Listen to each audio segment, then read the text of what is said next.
had a lot of the attention. People have talked about you of NBA. How much does that drive you? Not a great deal, I'd say. I mean, I just love playing. I like to play every day, and that's really what drives me. It's just fun to me.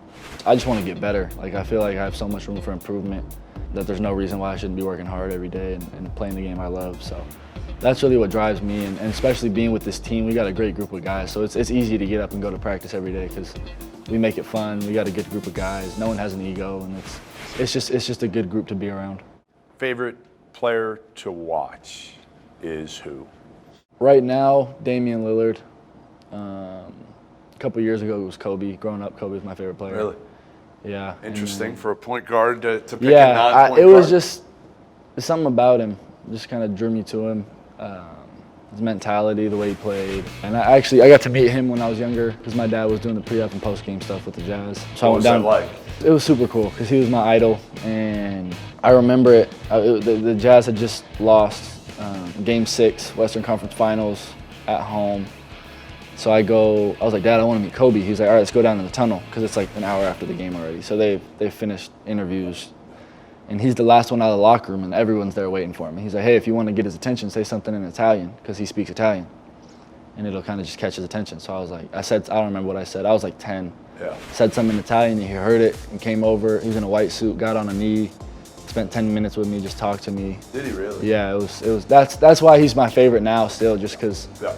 Greatest player in the world, just won the Western Conference Finals, about to get ready for the finals, and he takes 10 minutes out of his day to come talk to a little kid, you know? So that impression really stuck with me. Who do you think you play like?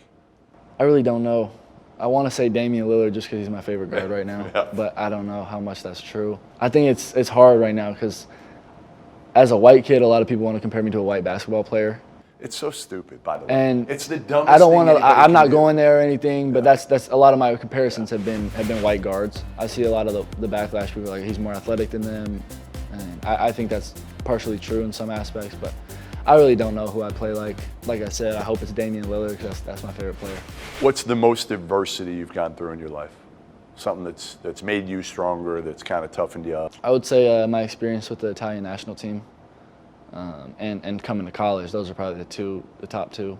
What do you mean your experience with the Italian national team? Yeah, I mean it was a 30-day trip for me, going across the globe, and then I was playing with the men's team, so I'm with grown men pros, and like I said, there's no schoolwork to do, there's nothing to do except basketball. So we were there for 30 days, practicing 2 times a day, and I'm with grown men, and they're talking about families, their kids, and I'm 17 years old at the time, so like I'm a little different. Like the second youngest guy was like 24, so there's like a 23 maybe, 6-year age difference between us. And going over there, it's not my first language, so I'm speaking my second language with grown men, practicing twice a day, just trying to get involved, stay involved, and I think that definitely made me a little tougher.